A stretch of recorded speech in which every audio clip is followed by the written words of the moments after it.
Okay, everybody, we're going to start going through chapter 6 today. I'm still getting used to how all this works, so if there are some pauses, just bear with me. You should have your chapter 6 packets, preferably printed out with you or uploaded to your tablets or however you're doing it via PDF. But you still want to be filling out the information in them, okay? You want to simulate as close to a real life class experience as possible with this whole thing, okay? So we are going to start with the first part of chapter 6 in this video. All right. And chapter 6 is talking a lot about thermochemistry and thermodynamics. And we see that one major part of that discussion involves heat, okay? An example of this in real life is something like chemical hand warmers that you see sold around the wintertime, right? Because inside of those chemical hand warmers, there is an exothermic reaction taking place. An exothermic reaction is a reaction that releases heat. And as it releases heat, obviously, if you're holding the chemical hand warmer in your hand, you are going to start to feel warmth coming from that chemical hand warmer. So it can keep you warm even if it's cold out. When we study thermochemistry, we are going to be talking about the relationship between chemistry and energy.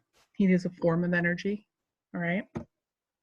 And here are some important terms that we need to be able to use comfortably. So when we talk about energy, that's anything that has the capacity to do work.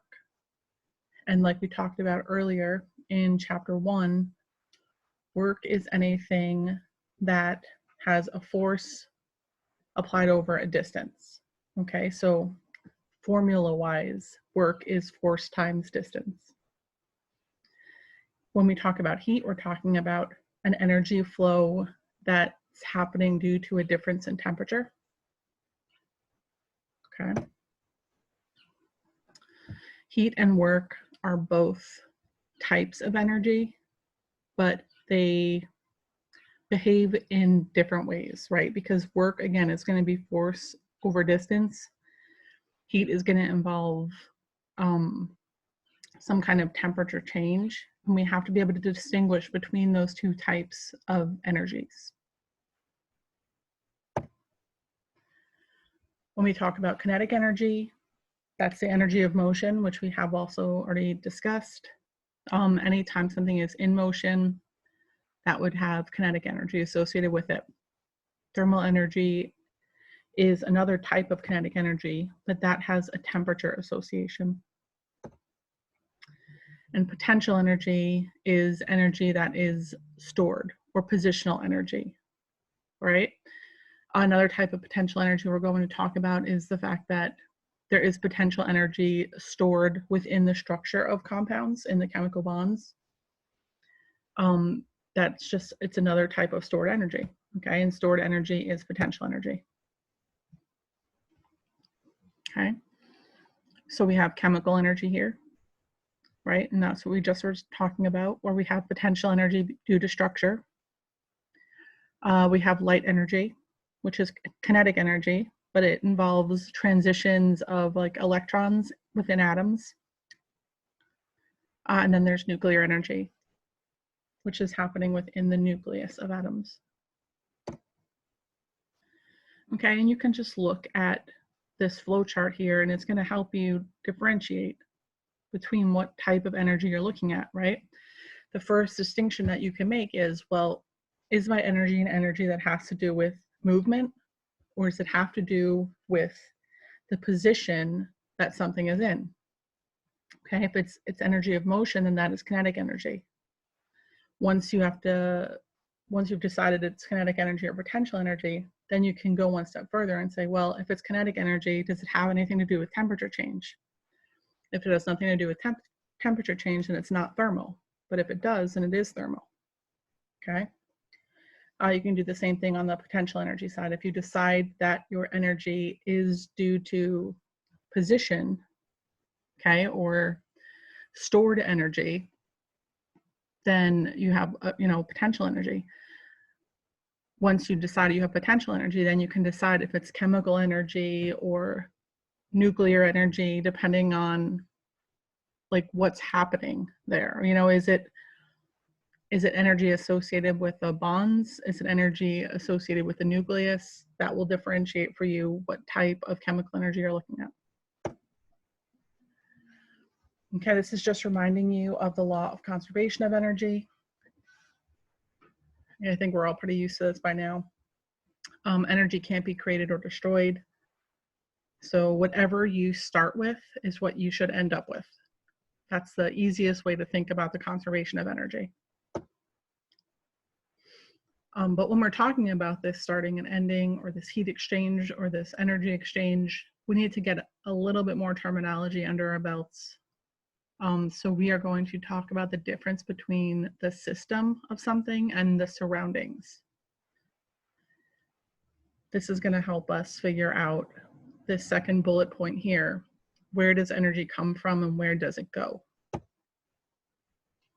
Okay, so everything around us can be described in terms of system or surroundings. It really depends on what we are specifically looking at the moment. So the thing that we are studying in particular, that will be our system. Everything that's around our system is the surroundings. And the system and the surroundings together, they make up the universe. Okay, so now if we look at the law of conservation of energy, you can see that your energy transfer, it is going to, it equals out. I think that's the right words for it. Whatever the system loses, the surroundings picks up, right? So let me just try to get the little mouse guy up here so we can look at this.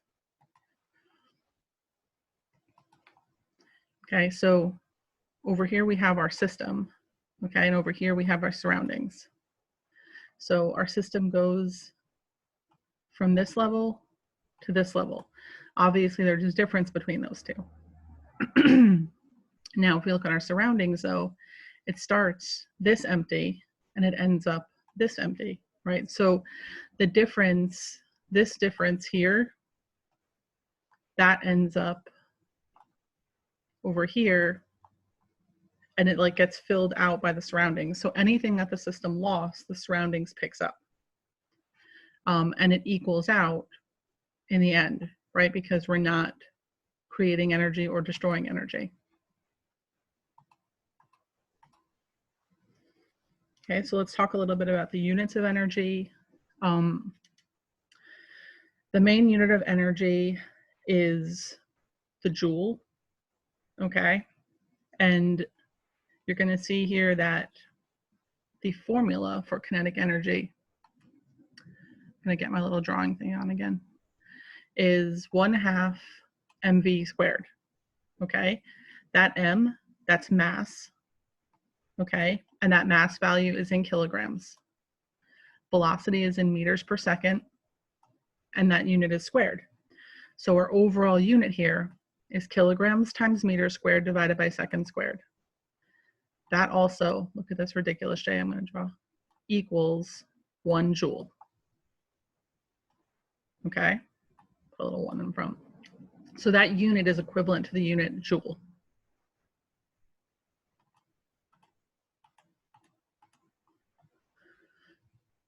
Okay, so now when we talk about the definition of a joule, other than the units that make it up, what a joule actually means is that it's the amount of energy that we need to move 1 kilogram of anything at a speed of 1 meter per second. Okay. Another equivalent unit is 1 Newton times meter. All right. So you might see any of those 3 units when you're talking about energy units. Okay. So just to be clear, 1 joule is equal to 1 Newton times meter, and that's equal to 1 kilograms times meters squared divided by seconds squared. All those units equal one another, and those are all valid units for talking about energy.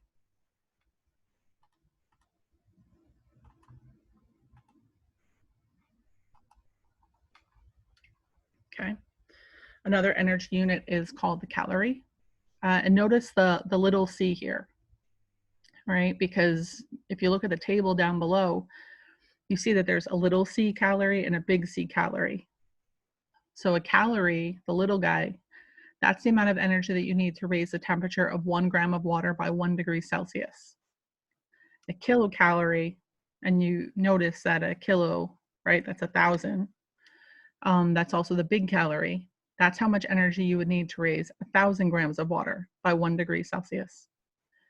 And it's just interesting to note that when you're looking at like your food containers and stuff and you see the calorie composition, those are the big C calories. Those aren't little calories. Those are kilocalories. And one other conversion that you would want to be familiar with is the kilowatt hour. Okay, and the fact that that's 3.60 times 10 to the 6 joules. And you want to be able to use these conversions like we were using pressure conversions. You should be able to go from one unit to another.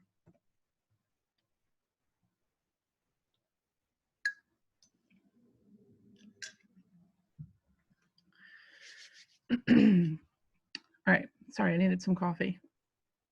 All right, so the next topic here is just, it's a slight switch. It's talking about thermodynamics in particular. When we talk about thermodynamics instead of thermochemistry, we're talking a little bit more about energy, okay? We already talked about the first law of thermodynamics, which is that, you know, the energy of the universe is going to be constant. What this looks like in terms of a formula is something like this. We have delta E here. That's the universe. Okay, so that's everything. That's going to be the system plus the surroundings. So these two values need to equal one another. Remember that whenever you see this delta sign here, okay, this delta sign, that means final minus initial. Okay, delta means change, but what change means is final minus initial.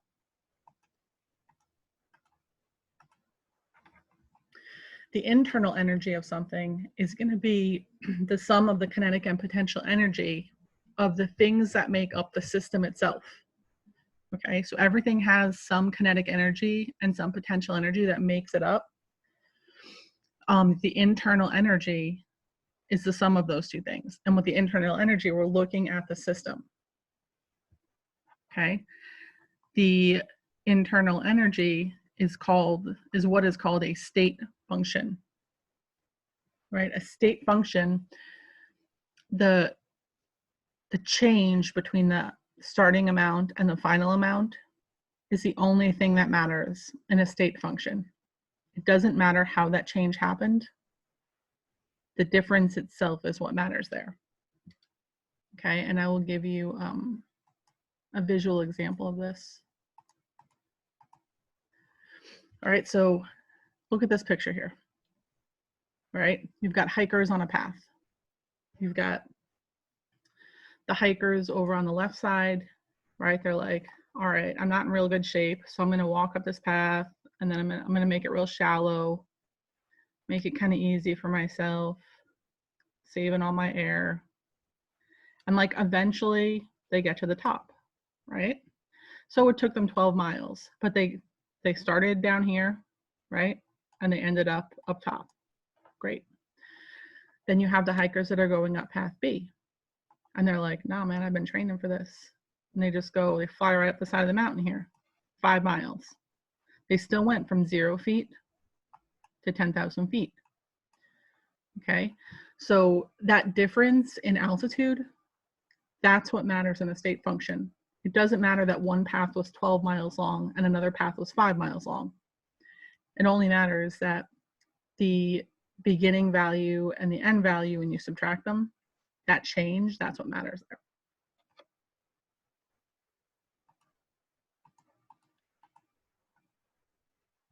Okay. Yes. So when we're talking about chemical reactions, in general, we have to look at like what's happening to the energy inside of these chemical reactions. And it turns out that for compounds to form, that you're basically going to have, it's almost like an energy gradient, but things in chemistry work in such a way that whatever you end up with, whatever your product is, the product likes to be at a lesser energy than what you start with, okay? For things to form naturally with no outside help, your final product should have should be at a lower energy level than your starting reactants, okay? So with this slide, I want you to focus in on here. What I want you to focus in on here, rather, is if you look here, the total amount of energy in 1 mole of carbon and 1 mole of oxygen, the internal energy of those two things is greater than the internal energy in 1 mole of carbon dioxide, which is what forms when you combine 1 mole of carbon and 1 mole of oxygen. So if you take those two starting materials and then you form a chemical bond between them, the product, which is CO2, is a lower energy product than the reactants were, okay? And you see that happening a lot in nature.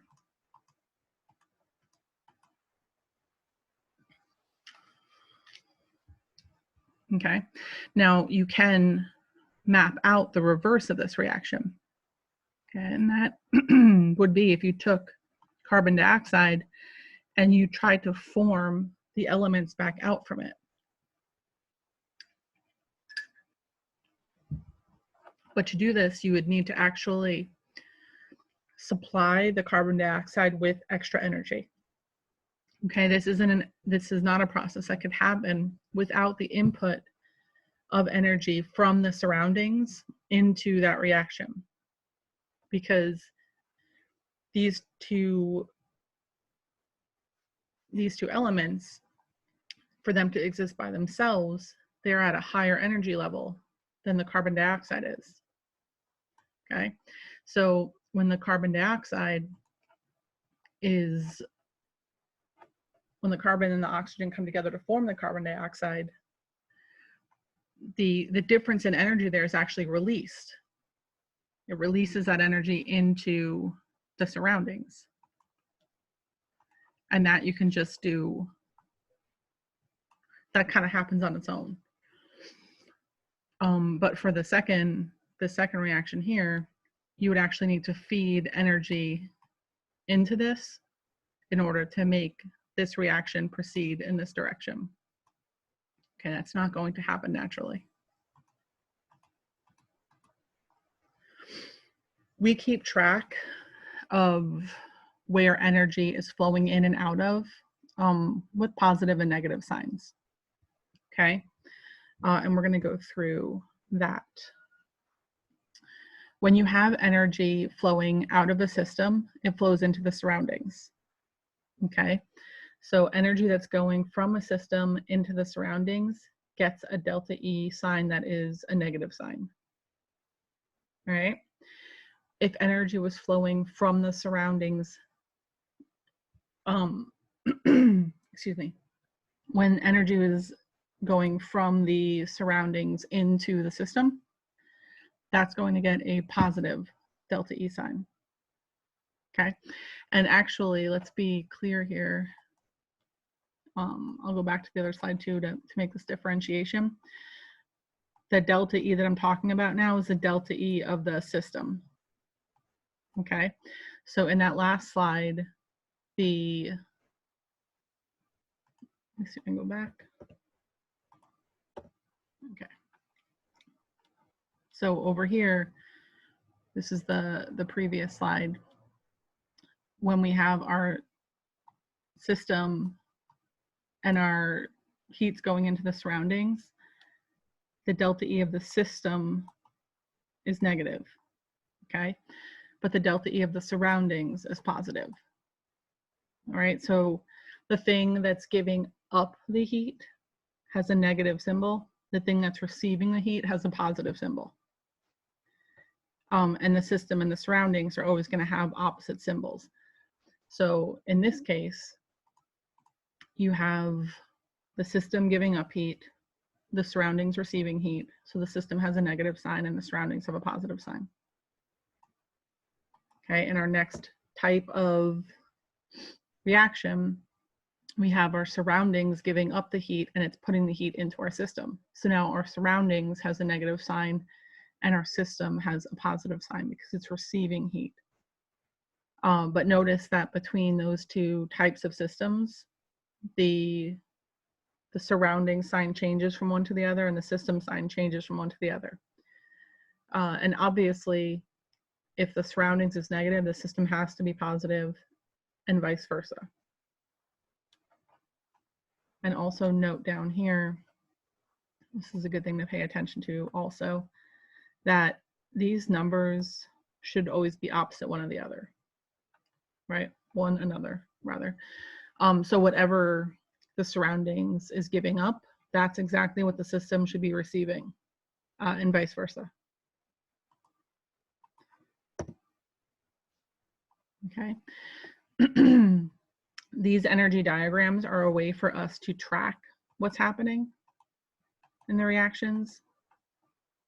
So you can actually tell if a reaction is losing energy or gaining energy based on these energy diagrams. So you'll notice that in our first reaction where we were making carbon dioxide, the energy level of the carbon and the oxygen's up here. The energy level of the product, carbon dioxide, is down here. So because the product has a lower energy value than the reactants, our delta E would be a negative value. For the reverse reaction that we discussed, we were starting with carbon dioxide and we were forming carbon and oxygen. Well, carbon dioxide is at a lower energy level than the carbon and the oxygen. That would have a positive delta E value.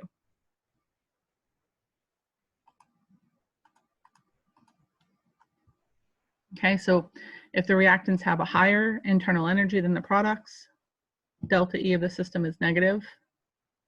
Energy flows out of the system into the surroundings. If the reactants have a lower internal energy than the products, then delta E of the system is positive and the energy flows into the system from the surroundings, right? Because if the reactants have a lower internal energy, then they can't provide all the energy that the products are going to need. So they have to pull more energy in from the surroundings in order to make those products.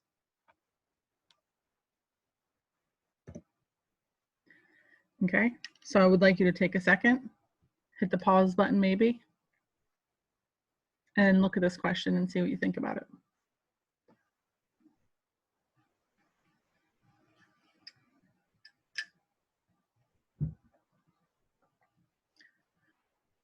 Okay, you're looking here for an energy exchange where the delta E of the system is negative.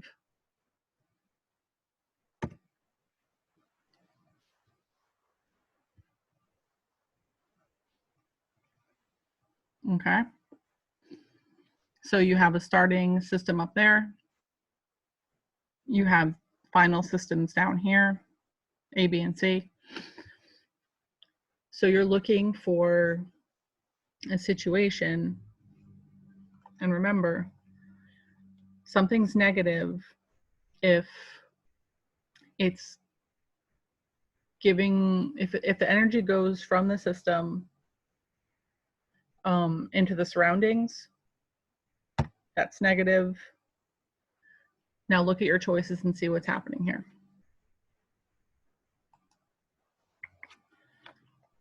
Okay, we have our little energy gauge here for our surroundings. Okay, so our surroundings goes from here, and then it goes up here to the second bar. Okay, in choice B, it starts here and it stays.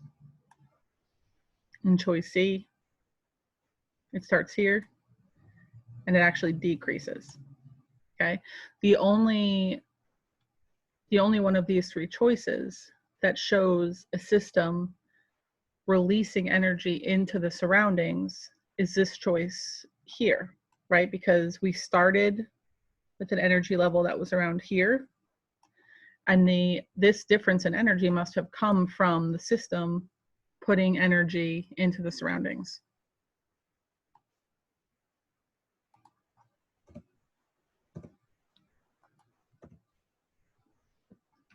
Okay, now we're going to look a little bit at heat exchange. I already mentioned that we have these two types of energies that we're specifically going to be looking at. One is heat, and that's given the symbol Q. That's our thermal energy. And the other one is work. Now, heat and work are not state functions, okay? Internal energy is a state function, but heat and work are not state functions. So the value that they have does depend on the process that occurs, okay? So what that means is that you're going to have these different values of heat and work based on how that process is being, how the process occurs, okay? Is the system doing work or is the surroundings doing work? Is the system giving off heat? Is the system absorbing heat? Each answer to like one of those questions determines the value of the heat or the value of the work. And I want you to star this table because these little plus and minus signs here are going to be real important for you to be able to recall when we're looking at some of these questions. Okay. And I tried to break it down into this little diagram here to help you keep track of what's happening. So on this left-hand side, we have work. On the right-hand side, we have heat. And you are going to be expected to decide whether the heat value or the work value is positive or negative based on the description of what's happening in the process. Okay, so a good thing to remember is that if the system is releasing something, or if the system is doing work on the surroundings, that value will always be negative. So for work in particular, you might see the system does X amount of work on the surroundings. Well, if the system's doing work on the surroundings, that means that the work value would be negative. If the surroundings does work on the system, however, that value would be positive, right? In terms of heat, if the system releases heat into the surroundings, that value is negative. If the system absorbs heat from the surroundings, that heat value is positive. Okay, so just try to wrap your head around that.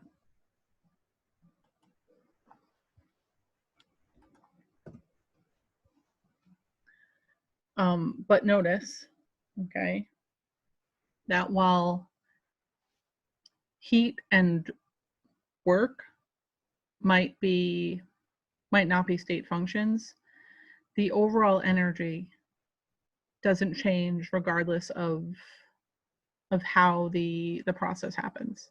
Okay, so in the next few slides, we're going to look at these billiard balls. First, we have this white ball. It has an initial energy amount of 5 joules of kinetic energy. Okay, while the ball is rolling on the table, it's going to lose some of its energy. Okay, whatever energy it loses, it gets lost, as heat or whatever. When it hits the purple ball, the rest of the energy that's present gets transferred as kinetic energy, right? So if you look over here, let me just grab my little pointer thing again. We have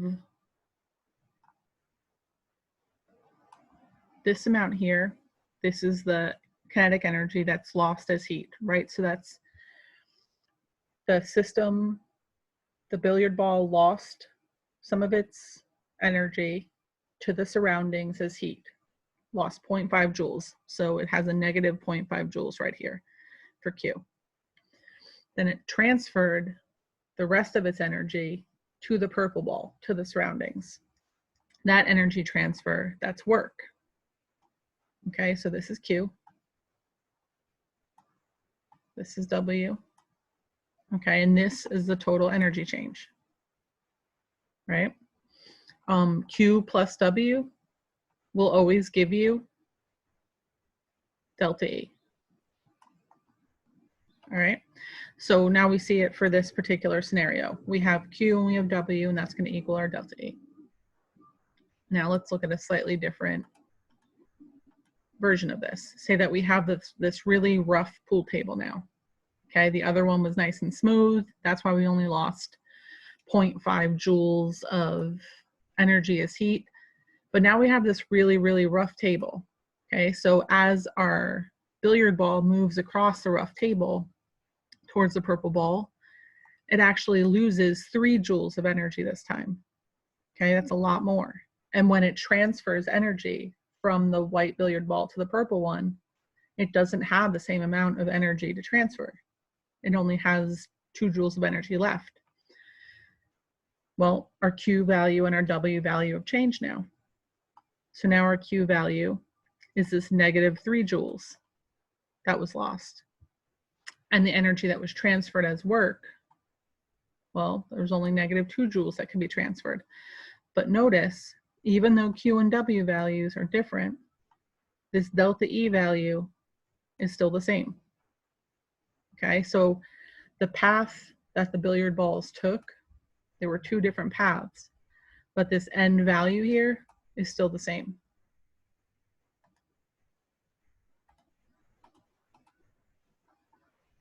Okay, so what we saw here was that on the rougher table, we had a greater heat loss, but on the rougher table, we had less kinetic energy to transfer. So the change in conditions balanced each other out. Okay, and we already talked about this, that those changes compensated for one another. Okay, so why don't you take a second to answer this question. Which heat exchange is best classified as work instead of heat? An ice cube melts and cools the surrounding beverage. A metal cylinder is rolled up the ramp. Steam condenses on skin, causing a burn. Okay, now hopefully it's clear to you that only one of these is describing something that has nothing to do with temperature, right? So the best version, the best choice that's describing work on its own would be choice B there.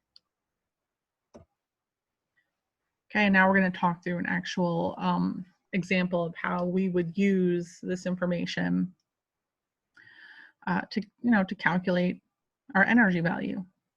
So over here we have a potato stuffed into a potato cannon, which is a long cylinder that's capped on one end and open at the other. Some kind of fuel is introduced under the potato at the capped end, usually through a small hole, and it's ignited. The potato then shoots out of the cannon, sometimes flying hundreds of feet, and the cannon emits heat to the surroundings. If the burning of the fuel performs 855 joules of work on the potato, which is the surroundings here, and produces 1422 joules of heat, what is E for the burning of the fuel? Okay, so the first thing you want to do when you're looking at this question is say, well, what is my system and what is my surroundings? All right, and we got a little bit of information. We got a little bit of help here in the question because we were already kind of told that the potato is the surroundings. And if I want to know what the E is for the burning of the fuel must be our system. Okay, so whatever the fuel is doing, the fuel will be the system, and whatever it does to the surroundings, that would be the potato. So now if we look back at our question, pull up a little drawing thing here. The fuel performs 855 joules of work on the potato. Okay, so the system is performing work on the surroundings. Now think in your head, what did it mean? What value would that number have if the system is performing work on the surroundings? Okay, and the fuel produces 1,422 joules of heat. So it produced heat. That means it didn't absorb it. That means that the system is producing heat and it's emitting the heat to the surroundings. All right. So with those two pieces of information in mind, now you have to set up your E equals Q plus W equation. Okay. If my system emitted heat to the surroundings, then my Q value is going to be negative. If my system performed work on the surroundings, then my work value is going to be negative. And I would recommend when you're solving these problems that you keep both of these values. Sorry that my little circle thing is gross. But I would recommend you keep these values inside of parentheses because that's the best way to not drop a sign when you're trying to add them up. Okay, because sometimes the sign differences in these questions get a little confusing. But if you keep them inside of parentheses, then you should be able to keep track of it. So in this case, we have a delta E value of negative 2277 joules.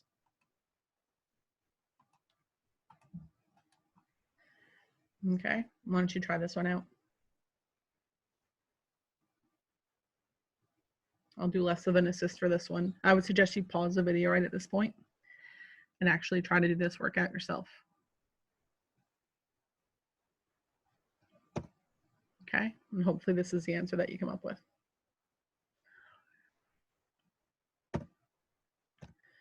Okay, so that's the first part of this lecture. I'll be coming back with I think I've divided this one up into 3 lectures, so I'll come back to that second one shortly.